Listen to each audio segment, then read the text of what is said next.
from the manufacturer that we're going to test with Clover. And so here's the device. We have a barcode scanner that looks like this.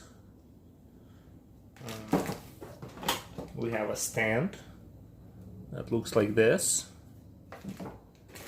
And we have some cables that look like this.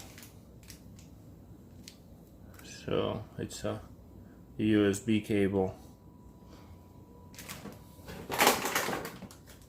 And there's this. Alright, so here we go. Let's get this working. Alright, so we have the cable.